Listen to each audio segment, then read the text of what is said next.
Good morning. I want to welcome our Warnell congregation as you're with us this morning. I brought my stool because I want to tell you a story. A couple of weeks ago, it was a Thursday, and something you need to learn about me is on Thursday I become a bit neurotic because it's always my goal to have the sermon written by the end of the day Thursday. So Thursday is my sermon writing day, and I had had many distractions that morning. I had a very busy weekend coming up with activities with the church and whatnot, and I was determined that I was not going to leave the office until that sermon was done. Sometimes it comes quickly, sometimes I have to work at it. So I asked my assistant, Gail Parker, to go down the street from Warnell to a local restaurant and get my regular, which is a shrimp salad. I had that about 1 o'clock and just locked and loaded in and stayed in my office working until well into the evening. In fact, I missed supper. And so I went home and I was just exhausted. I said, Chrissy, I'm just going to go to bed. And about 1 o'clock in the morning, I woke up and I had, a pain in my stomach, and I thought, you're such a wimp. You can't miss one meal. So it was enough to get me out of bed and make my way down towards the kitchen. But by the time I got down there, I recognized the fact that was not hunger that I was feeling. And so I made my way to the bathroom and worshiped the porcelain god, as we said in college. And I'm thinking to myself, well, this is just, the barf bug. It's stomach flu. I'll be okay. I can handle this. I've been down this road before. Christy comes, says, oh, are you okay? And I said, oh, I'm fine. Just go back to bed. So a few minutes later, I tried to get up and go into the kitchen to get a cup of water. And suddenly, I can't walk. I've just lost all of the strength in my body. And it's all I can do to muster up enough air to call Christy to come back down. And I dragged myself to the bathroom for another round of nausea, and my heart rate just slows down to the point where it feels like it's going to stop. And I'm starting to black out. I can't even hardly, remain conscious. And I remember thinking to myself, so this is it. I'm having a heart attack, I'm having a stroke, I'm having something, and I'm going to die right here in my bathroom. And, of course, I actually did think that, because you don't know when your body's kind of shutting down. You just feel like, well, people who have heart attacks or strokes or aneurysms, they don't know they're having that. They just suddenly realize they're dead. And they're going to the other side. And so I just began to pray. And I said, the Lord is my shepherd, and I shall not want. He makes me lie down in green pastures. He leads me beside the quiet waters. He restores my soul. He guides me in the paths of righteousness for his name's sake. And yea, though I walk through the valley of the shadow of death, I will fear no evil, for you are with me. Your rod and your staff, they comfort me. I won't keep you in suspense. I didn't die. Christy did come back down. She called 911. We had a very nice visit with 6 EMTs. They gave me some saline and suggested that I go to the hospital, and I said, no, I'll be fine. They left, and 15 minutes later, I was back to the toilet and remained there for about the next 10 hours as I enjoyed my first ever encounter with salmonella. And, but needless to say, I won't have that shrimp salad again for a while. This morning, as we jump back into our Do Not Worry series, we leave the green grass and the still waters from last week, and we're going into that place, the valley of the shadow of the thing that scares you the most. And for David, that was the valley of the shadow of death. Remember, David was a king, and he was a shepherd, but in between that time, he was a soldier. And he spent many, many an hour on that battlefield. He was familiar with evil in its purest form. He was familiar with what it felt like to have enemies surround him on every side. And he knew the awful stench of death, probably better than most of us.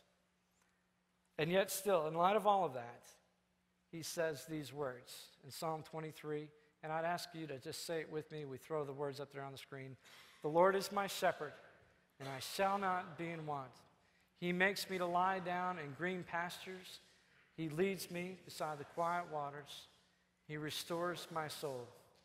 He guides me on the paths of righteousness for his name's sake. And yea, though I walk through the valley of the shadow of death, I will fear no evil, for thou art with me. Thy rod and thy staff, they comfort me. You prepare a table before me in the presence of my enemies. Let's pray. Lord, as we come back to Psalm 23, as was charged, we have brought our worries and our fears, our anxieties with us. I pray this morning that you will move in a powerful way, that your word will speak directly into the circumstances of our lives, particularly those of us who find ourselves in the valley of the shadow of that which scares us the most. For some, that's unemployment. For some, that's the shadow of death. Many of us are in the valley. And I pray this morning that we will leave this place knowing full well that you are our shepherd and you are with us. In the name of Christ I pray. Amen. Just to sum up a little bit from last week, remember that a proper biblical worldview tells you who you are and whose you are. And according to this metaphor, you are sheep, and you belong to your shepherd. And there is only one shepherd, and he is the good shepherd, and he is identified by this trait, that the good shepherd lays down his life for the sheep. So you belong to him. And remember as well that the good shepherd leads the flock. He leads his sheep. He leads you down a path. It is a path of righteousness. It is for his name's sake. Everything that happens on that path in your life is for his glory, not yours. It's his agenda, not yours. But along that path are spacious fields of green and crisp, cool, clear waters. But we don't stay there because the path goes on, and it goes through every facet of life. It goes through the mountains. It goes through those steep places where we feel we're going to drop off the edge. It goes through the dry, barren deserts. And it goes through the valley of the shadow of death. It's a valley that we'll all walk through one day, lest the Lord returns before this generation passes away.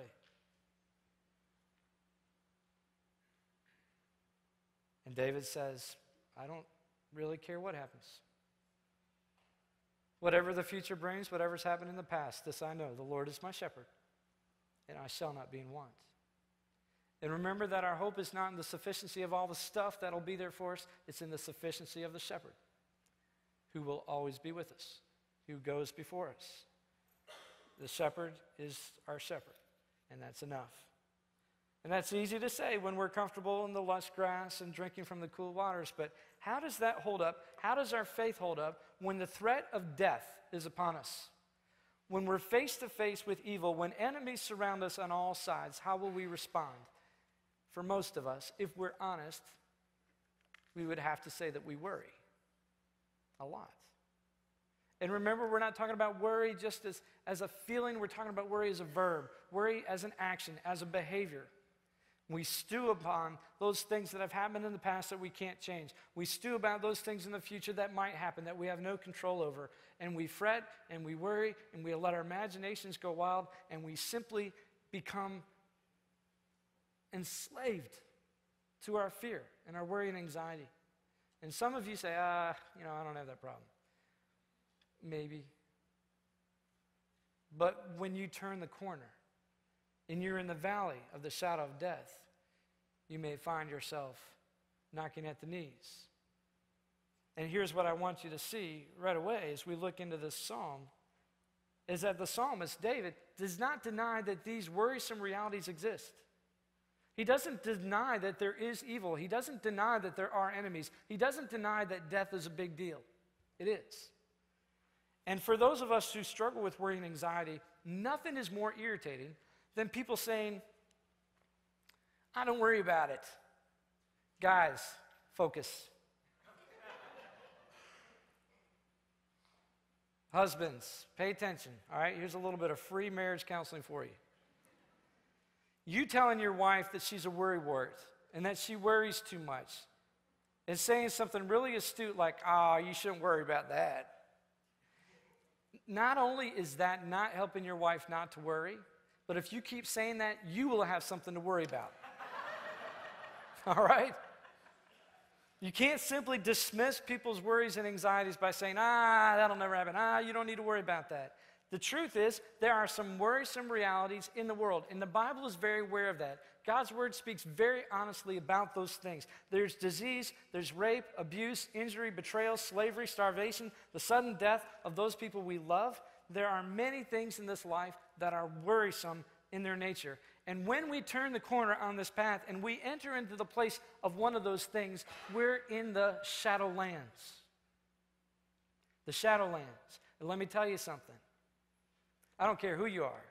When you're in the Shadowlands, your knees will knock. You'll be driven flat on your face in fear, in desperation.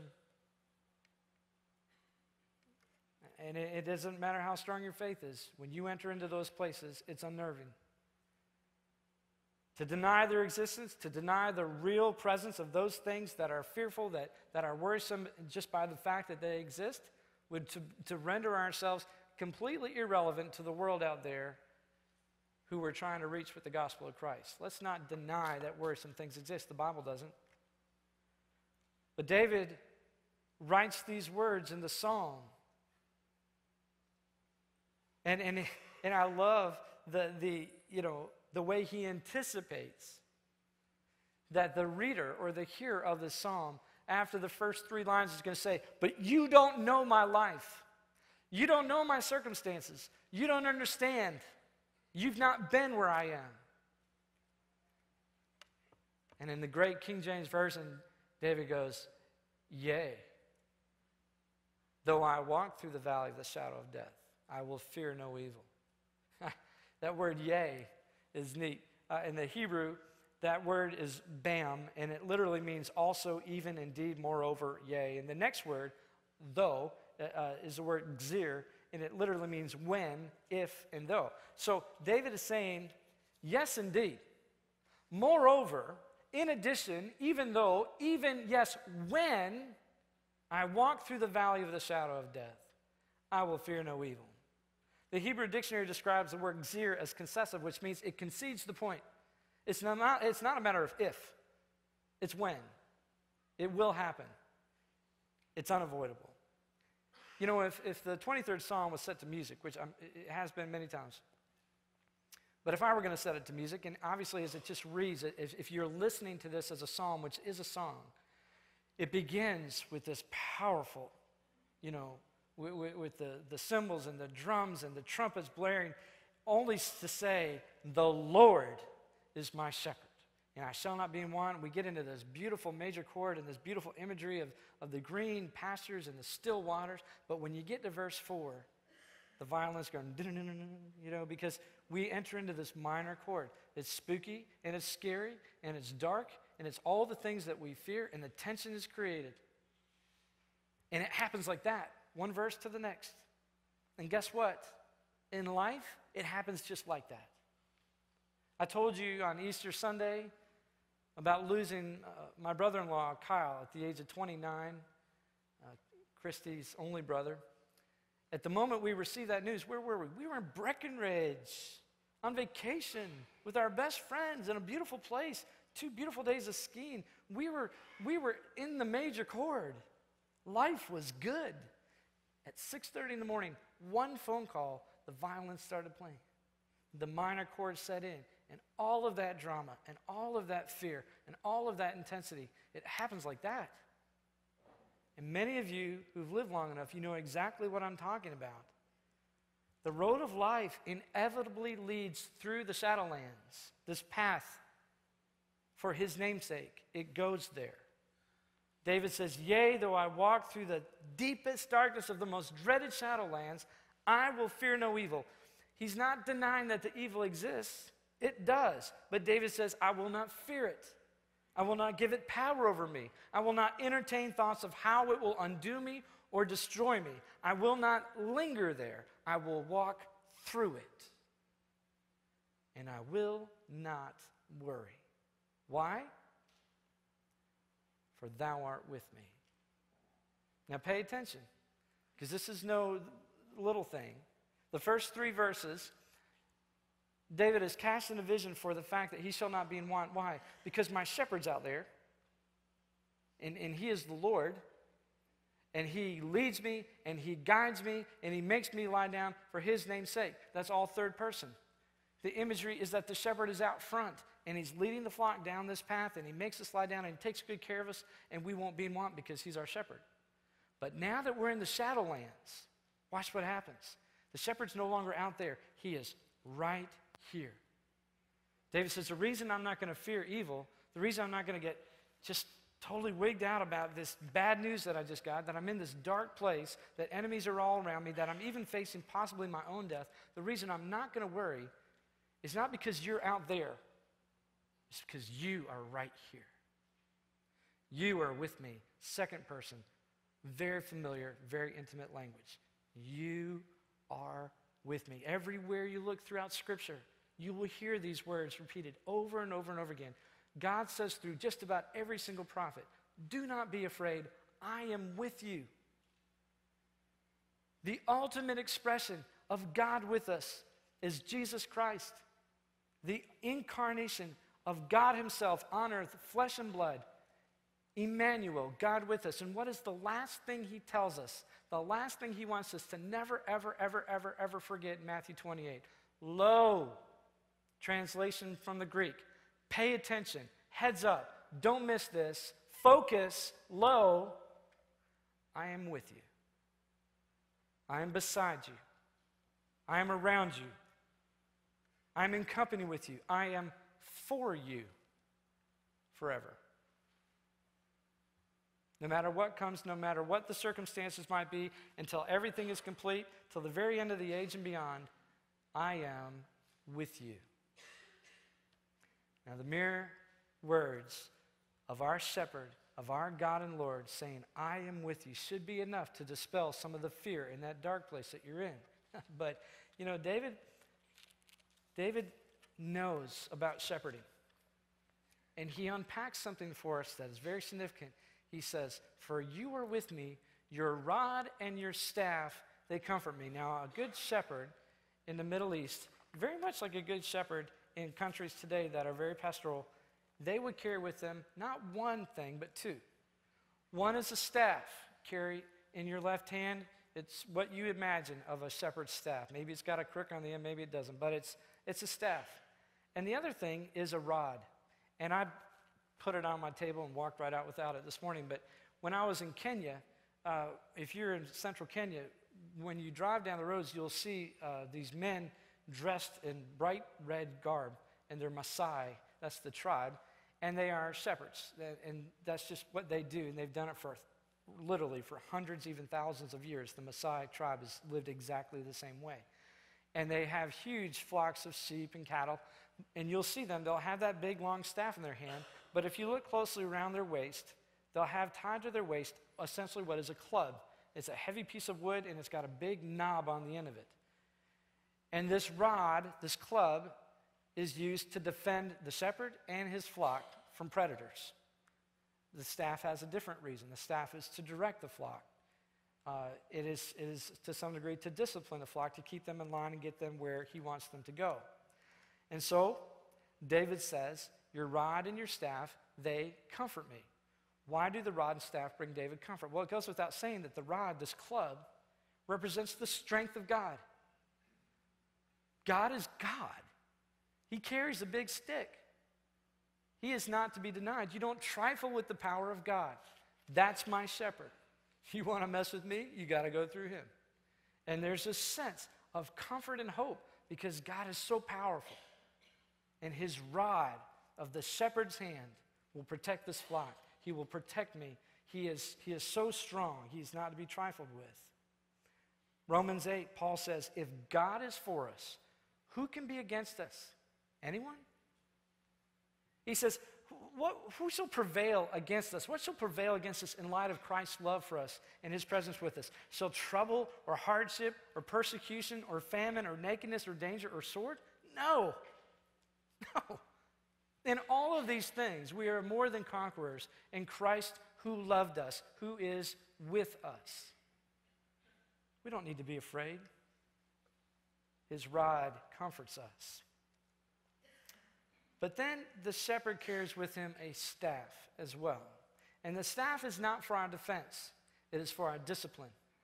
Did you know that the Hebrew word for comfort that is used here, thy rod and thy staff, they comfort me, that the Hebrew word for comfort is the very same word that the Hebrews used for repent, turn around, and restore. Now listen to verse 4 again with that in mind. I will fear no evil, for thou art with me, thy rod and thy staff, they cause me to turn. They lead me to repent, they restore me. This is the very painful, difficult bit of work that I need to do with you this morning. And that is this. There are times in our lives when we turn the bend and the Shadowlands are upon us. It's a phone call, it's a visit to the doctor's office, it's a car accident. And these things happen in a blink of an eye, and all we can do is walk through it. There are things that are totally beyond our control. Enemies attack us, cancer attacks us, the economy goes south, we lose our job, we lose a loved one, things happen, and it is what it is. We have to go through that valley. It's something that happens to us. And at those times, we're so grateful that he is with us, our shepherd is with us, and he's got this club. And he can whip the enemy, he can whip that disease, and because of the cross and the resurrection, he can whip death. And we need not fear in the midst of those valleys, those terrible times when things just happen, right? But here's the other deal. Sometimes, more often probably than we'd like to admit, we're in the Shadowlands because we are our own worst enemy. We stray. We sin. It's our fault. We left the flock. We thumbed our nose at the shepherd. And we got ourselves into all kinds of terrible, threatening, dangerous, and destructive situations. And now we're in it. And we can't blame anyone else. We're not a victim of our circumstances. We're not a victim of our families. We're not a victim of our chemistry. We're not a victim of somebody else's wrongdoing. We're not a victim of anything. We chose to be here. We're responsible for this valley. We wandered into it because we listened to the wrong voice, most likely our own. And here's the hope for those of us black sheep who find ourselves in the Shadowlands knowing full well we deserve to be here. Your shepherd never gives up on you. Luke 15, Jesus Christ says, the kingdom of heaven is like this, that the shepherd will leave the 99 on the hill to search for the one that has gone astray. And he will not give up until he finds him. Did you know that? And when he finds you, how will you know it? You'll feel his staff. You'll feel the discipline of his justice, and it will turn you. It will lead you to repent, and it will restore you. Now, don't go thinking that somehow when the Lord finds you and you're some lost black sheep wandered into the dark valley facing a bunch of wolves, that somehow you're just going to make things right. You're not. The justice of God is on the cross. The staff of the shepherd is the lamb who was slain for you, the one who was pure and righteous, who never strayed, atoned for on the cross your sins, so that when you're in the deepest, darkest shadow, in this valley of death, in this valley of shame, in this place that you have chosen, you are not alone. He is with you, and he is for you. And that staff will lead you to repent. It will lead you to turn, and you will be restored. I want you to hear what the Lord said years before Christ of himself through the words of the prophet Ezekiel. He says this, I myself will search for my sheep and look after them. I will rescue them from all places where they were scattered on a day of clouds and darkness. I will search for the lost and bring back the strays. I will bind up the injured and strengthen the weak. I will shepherd the flock with justice. They will know that I am the Lord when I break the bars of their yoke and rescue them from the hands of those who enslave them. They will no longer be plundered by the nations, nor will wild animals devour them. They will live in safety, and no one will make them afraid. Then they will know that I, the Lord their God, am with them. You, my sheep, the sheep of my pasture, are people, and I am your God. Do not be afraid, and do not worry. You know, I don't know what valley you're in this morning, but I know there's a lot of you in there. You know, maybe it's just begun. Maybe you've been in it for a while. Maybe you've been in it so long that you don't even have a faint memory of what green grass and cool waters looks and feels like. I wanted to ask you this morning, each one of you, take a moment and name it. Name your fear. Name that thing that worries you. There's no weakness in that. It's what we have to do. You got to give it a name. Maybe it's something that happened to you in the past. Maybe it's something you did in the past that you just can't let it go. Maybe it's something that's happening now that just has you just undone. And maybe it's something that you're so afraid is going to happen in the future. And you just can't stop torturing yourself with those images.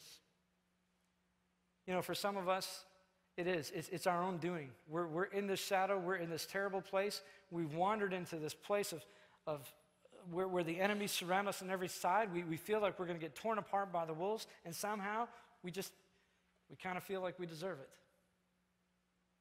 But here is your hope.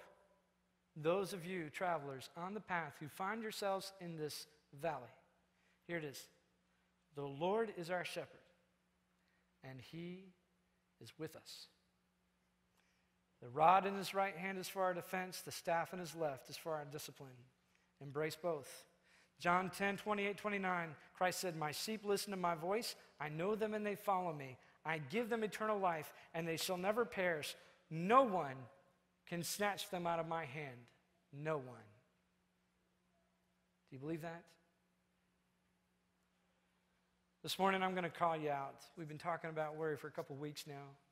I've heard some of your stories. Just when I think I heard it all, I hear some of your stories. But you got to name it, and you got to lay it down.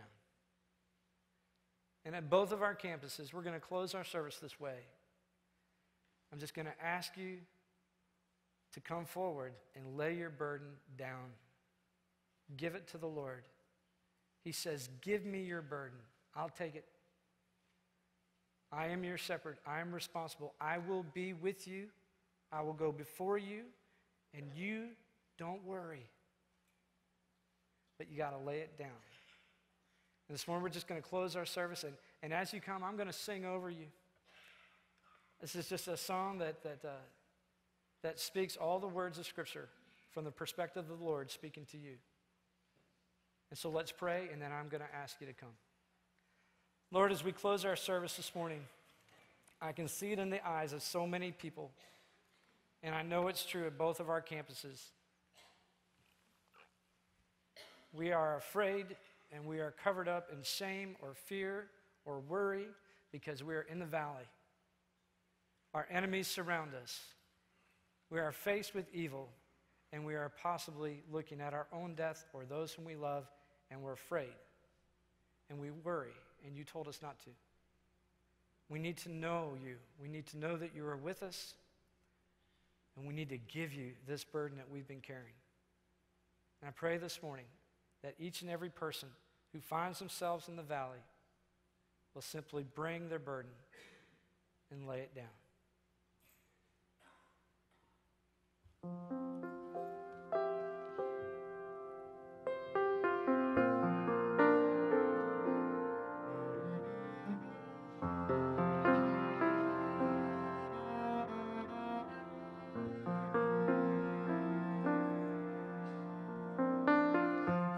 walk through the valley of the shadow of death, have no fear. I am with you. Lay your burdens upon me.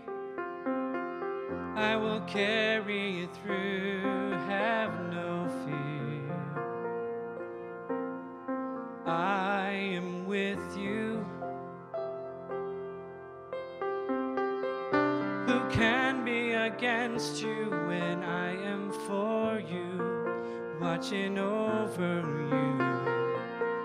My hand will be with you. I am for you, watching over you.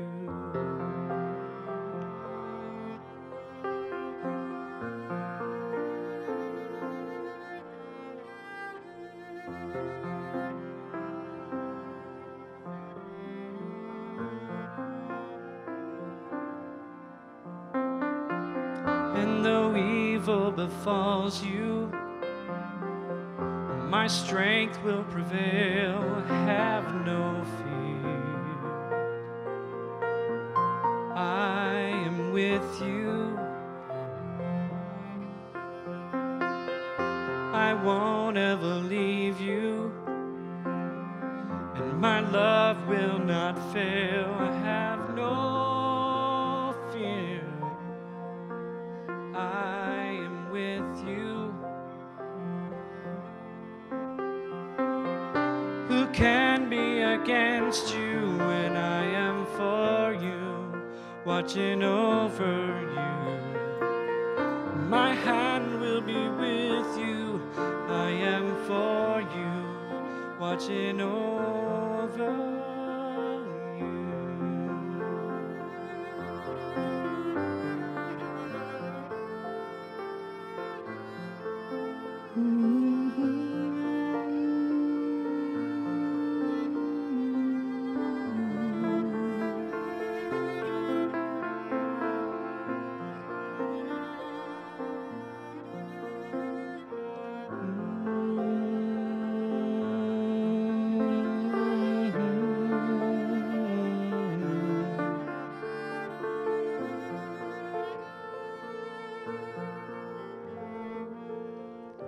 Who can be against you when I am for you, watching over you?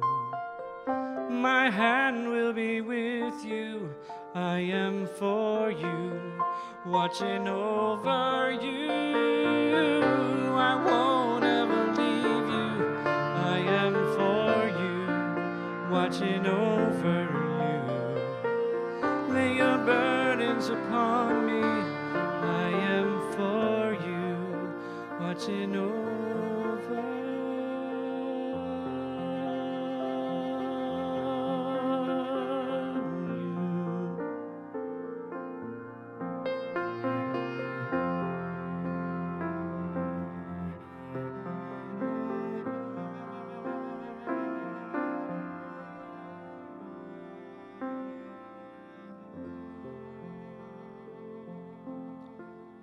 Lord, I pray for all those who have come forward at both of our sites and those who pray from their seats. As we name our fear, whether it be death or evil, whether it be shame, whether it be addiction, whether it be that child that has gone astray, that lost sheep, or whether we are actually that lost sheep and just now coming to realize it. Father, I pray that this day you will make your presence known so powerfully that we will know that you are with us, and we will embrace your power and your discipline, and we will cling to the justice of the cross that gives us hope for this life and the next, no matter what we've done or what's been done to us, that we might live a life of courage rather than a life of fear, that we might have a spirit of power, as Paul said, versus a spirit of timidity and regret. Father, help us to be your sheep, for you are certainly our shepherd, and lead us on that path. Help us to walk through this valley and not linger, that you might receive all the glory. For yea, though I walk through the valley of the shadow of death, I will fear no evil. For you are with me. Your rod and your staff, they comfort me. Amen. Please continue to pray. Come forward, pray where you are, and as you feel led, please quietly make your way out.